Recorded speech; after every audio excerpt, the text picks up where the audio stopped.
Olá, amigos e amigos que acompanham o nosso Cena Legislativa nas redes sociais, na TV Câmara Fortaleza. E estamos aqui falando novamente sobre as eleições, que é o tema que mais circula no ambiente político, nos espaços da imprensa. Ainda um pouco, a população ainda está chegando para discutir esse tema. E a gente vai debater um pouco aqui sobre o cenário eleitoral do Ceará, e a gente trouxe uma cunhã de responsabilidade, de força, de potência, Ebeli Rebouças, que veio aqui, nossa convidada, falar sobre o cenário do Ceará. O que é que a gente tem hoje? Primeiro, eu quero agradecer a sua presença, Ebeli, que está aqui com a gente no Cena Legislativa, e já vou começar provocando, né? Bora. Já faz muito tempo que a gente não tem um cenário de tanta competitividade no âmbito do Ceará, né? Assim, a gente tem aí competição acirrada no Estado. Muito provavelmente vamos ter também uma competição acirrada a nível de Senado. E isso torna tudo muito imprevisível, um cenário de incerteza. Como é que você vê isso, né? Como é que você vê um governador buscando a reeleição, ainda buscando melhorar a avaliação de governo, um nome buscando se consolidar, né? Que é o caso do ex-ministro Ciro Gomes. Como é que você vê essa conjuntura, a temperatura dessa conjuntura, Ebeli? Cleiton, obrigada pelo convite, né? Tá representando aqui o podcast As Cunhãs. Exatamente. E é o seguinte, realmente vai ser animado, né? Animadíssimo. Se confirmar a candidatura do Ciro pela oposição, o negócio vai ser acirrado. E, como você falou, pela primeira vez, uma chance real de virada, né? De virada de chave, de grupo de poder no Ceará. Já pensou o Ceará nas mãos da direita, da extrema-direita, né? O Ciro não é um cara de extrema-direita, mas vem acompanhado dessa galera, possivelmente do PL, vem aí com o apoio formal, né? do União Progressista e tudo. Então, de fato, é um momento de, sei lá, de tensão, de apreensão. Mas, assim, primeiro tem algumas águas vão rolar, né? A gente não sabe, por exemplo, a força da União Progressista para a candidatura do Ciro, ela é grande, mas a gente já sabe que esse grupo vai ficar difuso, né? As figuras, as lideranças vão ficar livres para fazer campanha para quem quiser. O Elmano tem aí uns cabos eleitorais muito fortes, Camilo, Lula e tudo mais, e tem palanques no interior, que vai ser uma dificuldade do Ciro. Em tese, né, uma aliança muito mais robusta do lado do Elmano também, mas e se o eleitor estiver cansado, né? E se o eleitor quiser uma coisa nova? É possível. O Ciro, com essa, né, força do nome dele, da marca dele, a lembrança que algumas gerações têm do que ele fez no Ceará, em Fortaleza. Então, de fato, eu considero imprevisível. Tem essas pesquisas mostrando o Ciro com vantagem à frente do Elmano, mas a campanha nem começou ainda, né? Isso. Então, muita coisa pode rolar e esperar um pouquinho para fazer apostas. Acho que não dá para fazer ainda, não. Dentro desse cenário, vamos mexer um pouquinho e falar dos prefeitos, né? Muito se questiona do lado do governo, se diz que já se tem um número significativo de prefeitos apoiando, e os próprios atos do governador a gente vê um número significativo. Do lado da oposição se fala que já tem prefeitos também, mas que isso não é fator decisivo. Como é que você vê o papel dos prefeitos, principalmente das grandes cidades, nesse jogo do Estado, nesse jogo do governador? Porque, por exemplo, a gente tem em Fortaleza um aliado importante do governador, Elmano de Freitas, mas a gente tem também, por exemplo, em Juazeiro do Norte, um aliado, muito provavelmente um aliado, se confirmado, do ex-ministro Ciro Gomes. E aí, como é que você vê o papel desses prefeitos nesse cenário eleitoral? Estou falando isso porque eu estou lembrando da última campanha, quando o Roberto Cláudio foi candidato, aqui recordando junto com você, com quem está nos assistindo. Me refresque mesmo, porque a minha memória é horrorosa. E em 2022, o prefeito, naquele momento, o Sarto, ele já vinha de uma avaliação, ele já estava vivendo uma avaliação negativa e não conseguiu ajudar muito naquele momento, o candidato Roberto Cláudio, né? Não teve ele não conseguiu impulsionar, diferente da campanha do Camilo, nas campanhas anteriores, em que o Roberto era o prefeito de Fortaleza, o candidato era o Camilo e o Roberto Cláudio vinha de uma avaliação de governo muito boa e conseguiu. Como é que você vê esse papel desses prefeitos aí nessa disputa aí dos candidatos a governador? Cleiton, assim, eu não tenho o mapa de como está, né, esses apoios no interior.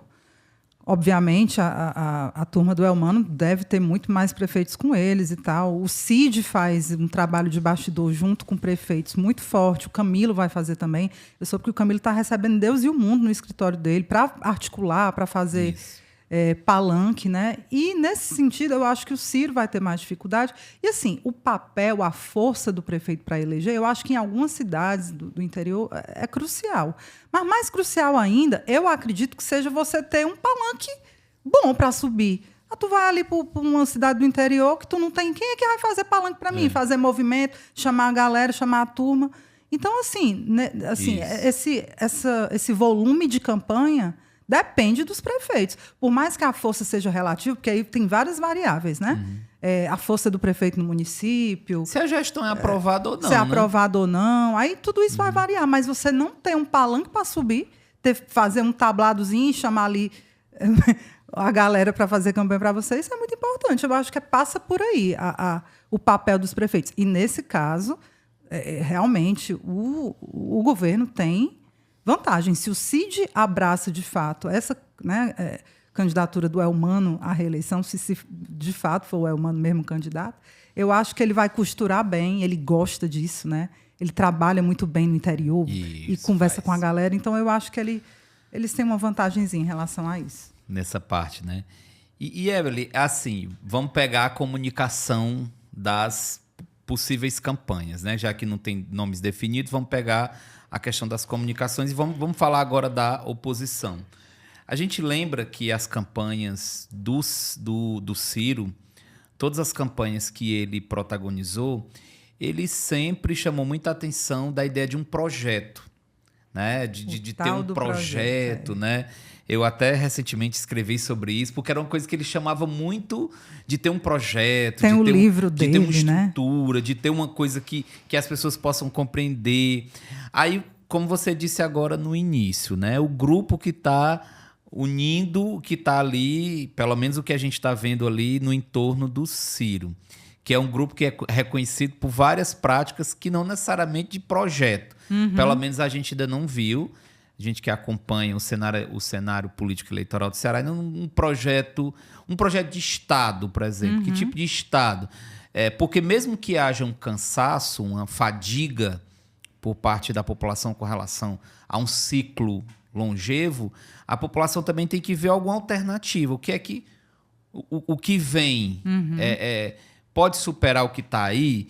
E aí, o que eu te pergunto, você acha que o Ciro, ele vai embarcar, né, na estratégia de campanha, de comunicação que vem sendo adotado, por exemplo, e aí eu falo em outros estados, e que já começou dessa extrema-direita radical, que faz uso, muitas vezes, de fake news, que distorce dados e que joga mesmo... ou pro deboche, ou pro raso. Como é que você vê isso? Uma figura eu tô curiosa, viu, do perfil do Ciro, e eu tô falando aqui, a gente está tratando, pegando o que ele já fez nas campanhas anteriores. Eu tô curiosa. Não sei se foi você que escreveu um artigo sobre tal. Em determinado momento, esses perfis vão se chocar. Porque o estilo de comunicação da extrema-direita, ele passa, e eu falo isso com base em dados do que a gente viu no bolsonarismo, e tem boa parte dos que estão aderindo à campanha do Ciro são bolsonaristas, raiz, né? Então, a estratégia ela passa muito por desinformação, por descontextualização, por conteúdos virais e tudo, tem uma campanha negativa muito forte e tem visões de mundo que eu acho que, em tal hora, vão se chocar com a do Ciro, que, até onde eu sei, não é um cara extremista, né? Um cara, um democrata. Eu fico muito curiosa para saber como é que vai ser esse arranjo, essa acomodação de perfis durante a campanha. Em termos de comunicação, eles conseguiram se unir em torno desse eixo "vamos salvar o Ceará", né? Tá ali que a turma de super-heróis de mão dada para salvar o Ceará. Mas não vejo um projeto claro do que é que eles vão fazer, de ações concretas. Não sei se eles vão fazer isso num programa de governo. Enfim, não vejo que a extrema-direita tem. E, assim, sinceramente, eu acho que falta mais clareza também do lado do governo do Estado, desse projeto. Porque é um projeto de continuidade, mas, na minha opinião, falta dizer agora, nesse momento, a que veio, sabe? Um projeto mais arrojado, mais claro do que se quer para o Ceará. O que me chama a atenção, quando você falou aí de comunicação, é que o pessoal governista está tentando colar uma pecha nessa turma da extrema-direita da galera do videozinho das redes sociais, né? E eu acho que é um bom caminho. Porque quando você mostra que... Você pega ali, por exemplo, a performance do André Fernandes na Câmara dos Deputados. O que foi que ele aprovou? O que foi que ele fez? Qual foi a frequência dele na Câmara? Você mostra isso. Mas, em compensação, ele está só na internet. É o cara dos videozinhos. Eu acho que essa estratégia de colar a imagem dessa turma como a galera da lacração, eu acho que pode colar. Porque, até agora, não está claro qual é o projeto dessa turma. O Ciro, como você falou... tem um projeto nacional, né? Sempre falou, e tem até um livro sobre isso, do projeto que ele espera de Brasil. Mas, para o Ceará, ele estava afastado do Ceará, né? Ele voltou agora. O que é que ele pensa? Quais são as soluções? Ninguém sabe ainda, não. Claro que durante a campanha isso vai poder ser apresentado. Mas, até agora, ninguém sabe, não. Exatamente. Assim, a gente não consegue visualizar esse caminho. E, Evelyn, o Senado, que eu acho que é até mais complicado do que para o governo, né? É muito candidato para pouca vaga, muito candidato. A gente viu aí recente o Guimarães saindo dessa arena. A gente não sabe se por vontade própria, ou se foi convencido, ou se foi uma articulação. Eu acho que é o tipo de coisa que a gente vai saber depois do jogo jogado, né? A gente vai saber as reais motivações, mas saiu que era a figura que estava se movimentando há mais tempo. Pelo menos o que eu lembro era a figura de disputa ao Senado que estava se... Acho que desde a eleição anterior ele vinha colocando o nome dele. Mas dentro desses dois campos que a gente vê, do governo e da oposição, como é que se desenha isso? Quem sai na frente, digamos assim, numa conjuntura de oposição e de governo a preço de hoje? Menino, de oposição que já se conversa como possível desenho, né? Até agora, é o pai do André Fernandes, o Alcides Fernandes, como disse o Cid, pai do André, é o pai do André, como um possível cabeça de chapa para o Senado, né? E, possivelmente, o que se comenta é que o capitão Wagner pode ficar, né, com a outra vaga, disputando a outra vaga na oposição. Tem uma briga interna dentro do PL entre o Alcides Fernandes e a Priscila Costa, que eu até já comentei no podcast. Sinceramente, por mais que eu tenha todas as críticas, e tenho, né, a essa galera, eu acho que a Priscila tem mais legitimidade para pleitear essa vaga. É a queridinha da Michelle, né, que a gente chama Michelle no podcast. E tem muito voto, né? É uma mulher e tudo. Então, tem essa disputa aí. Eu vi esses dias que ela já está arregimentando mais gente aí para falar, para interceder por ela. Então, tem essa disputa aí. Acho que, não sou especialista em projeção, mas uma das vagas do Senado, são duas, né? Tem de ficar com a posição. O bolsonarismo tem seu espaço aqui no Ceará. E do lado do governo é que o bicho pega mais, né? Porque é muito aliado, é muita gente querendo. O Cid Gomes, que, enfim, poderia disputar a reeleição, está aí nesse negócio de vai e não vai, mas é tudo que o governismo quer, né? Que ele seja candidato. Não só porque ele é um cara com boa aceitação, com boa aprovação, mas também porque ele, dentro da chapa majoritária, ele finca ali o pé nessa disputa, né, num cenário em que o irmão dele pode estar na oposição. Ele candidato entra de cabeça, né? Ele tem que entrar de cabeça. Então, tudo que eles querem, que o governismo quer, que o homem fique aqui, não saia não, fica aqui, bote seus pés e bora nessa. Mas tem um monte de gente aí. Ele continua falando o nome do Júnior Mano, que aí eu já não sei se, sabe, ele está todo enrolado aí. Mas pode esfriou um pouco, né? Eu acho que esfriou. Eu acho que esfriou. Não estou mais ouvindo. Saiu um pouco da boca do Cid essa história de Júnior Mano. Isso. Aí, no outro lado, o Eunício, tem um pessoal do PSD, tem um pessoal do... A menina é tanta da gente. Aí, essa segunda vaga, eu não sei. Eu, sinceramente, acho que não tem nada garantido aí para o Eunício. O MDB não tem mais essas forças todas, não, né? Para dizer assim. Não. É claro que tem um fator financeiro aí, é um pessoal com grana, mas não tem esses. Aí tem o Domingos Filho, que fica ali no bastidor e tem seu poder. Essa segunda vaga está mais em aberto, né? Nessa primeira tem o Cid e o Júnior Mano como possíveis candidatos, e essa segunda é que eu acho que está aí em plena e franca negociação. Isso aí vai sair no estilo Cid Gomes, Ébeli, assim, bem nos últimos minutos do segundo tempo, que ele trabalha nesse formato, né? Assim, dele, o Cid, sempre desde a disputa dele lá na prefeitura de Sobral, ele trabalha para apresentar os nomes bem próximo do período de convenção. Exatamente. Eu não sei se vai ser desse jeito. Agora tem outra coisa que a gente não comentou, que é a candidatura da Luiziane, né? Possível candidatura pela rede ao Senado. Aí a trama fica mais complexa, porque ela é um nome com que a esquerda se identifica. Forte. Né? Um nome forte, muito mais forte em Fortaleza, é claro, do que em outros municípios, mas tem sua força. Acho engraçado, a autoestima do PT é alta, tem uma galera assim, dizendo que ela vai ser a mais votada, e tem um povo mais pé no chão, dizendo, não, tem os palanques aí do interior, não vai ser tão fácil. Mas aí cria uma certa dificuldade para a chapa. Né? Bagunça, claro. Porque essa chapa do Elmano, o que é que ela tem de esquerda? Não tem nada, não. O Cid é o mais assim, mais ao centro. O resto é uma galera que até no impeachment da Dilma votou. Então, vai ter alguma resistência do eleitorado, né? Então, dá uma chacoalhada aí. Se a Luiziane, obviamente, né, decidir e for aprovada como candidata ao Senado. Pode ser novamente candidata a deputada federal. Pode, porque eles estão fazendo esse cálculo, né? Deve ser um cálculo dificílimo. Se ela for para o Senado e perder, ela fica sem a vaga, sem mandato, né? Sem mandato. Para ela é muito... Aliás, para ela e para qualquer liderança, atuar sem mandato é muito...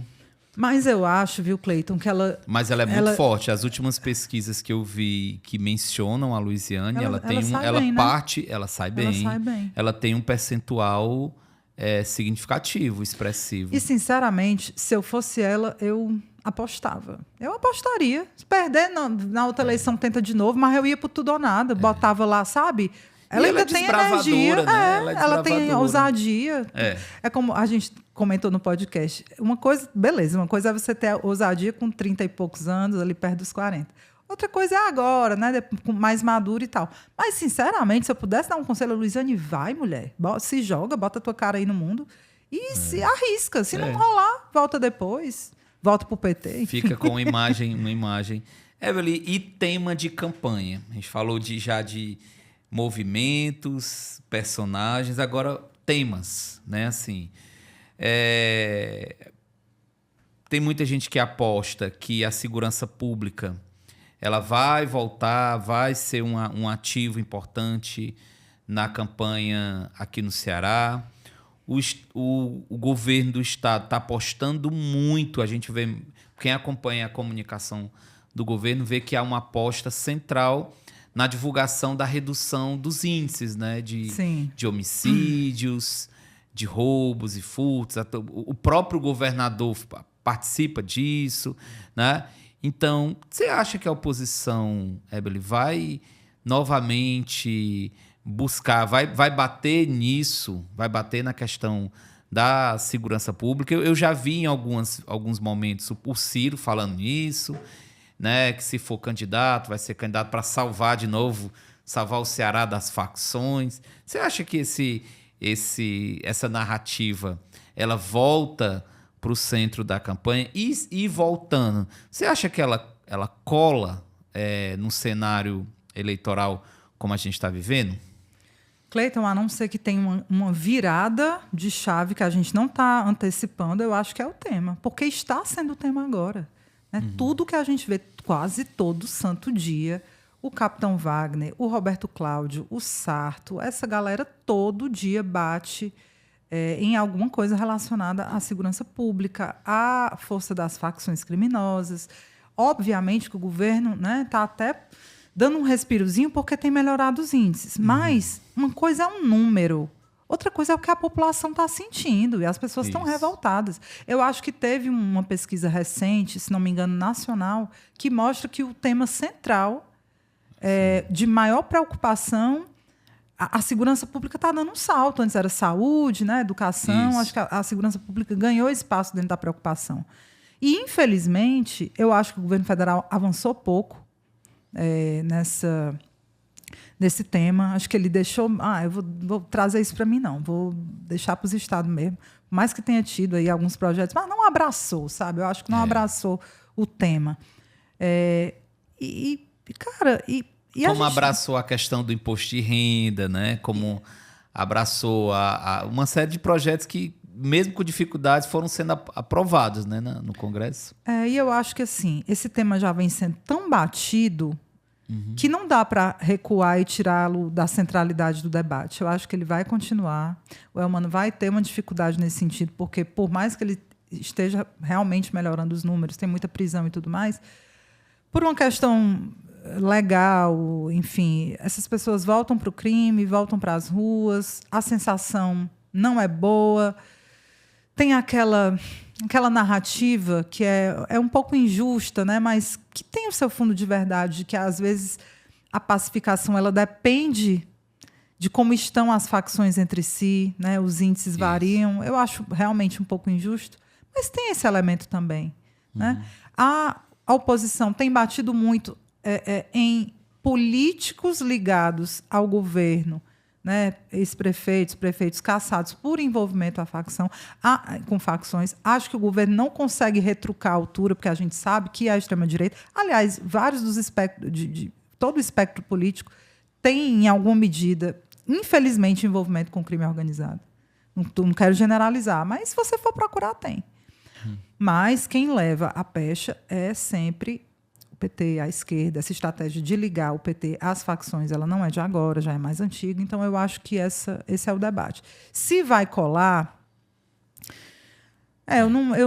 como diz a Inês, eu sou ruim de botar baralho, mas é um tema muito sensível, né? E eu acho que a população sente muito essa insegurança, não a insegurança de assalto, mas essa coisa da ameaça mesmo do crime organizado. Então, eu acho que vai ser difícil. Não tenho certeza se vai colar, mas é um tema muito sensível. Eu acho perigoso. Central, né? Perigoso e central. É isso. Quero agradecer. A gente está aqui chegando já na nossa reta final. Acho que deu para dar um panorama aqui sobre o cenário no Ceará. E tudo a preço de hoje, né? A gente vai, já aproveitando aqui, Ebery, para te convidar, você, as outras cunhãs também, para vir aqui, para a gente discutir. Não falta pano para manga, que são temas os mais variados. Com certeza, algumas questões aqui a gente deixou de falar, porque são múltiplas, né? E é isso. A gente vai acompanhar, o Cena Legislativa vai acompanhar, as cunhãs vão acompanhar. Bora. E você que gosta de política, de eleições, acompanha a gente também, para que a gente possa aí estar dividindo, dialogando sobre esse tema, sobre essas questões assim tão efervescentes. Pois, Márcio, não convide para a educação não, que a gente vem, viu? A gente não diz não, a gente vem. Obrigada, Cleiton. É isso, ótimo. Esse foi o nosso Cena Legislativa de hoje. Vejo vocês no nosso próximo programa.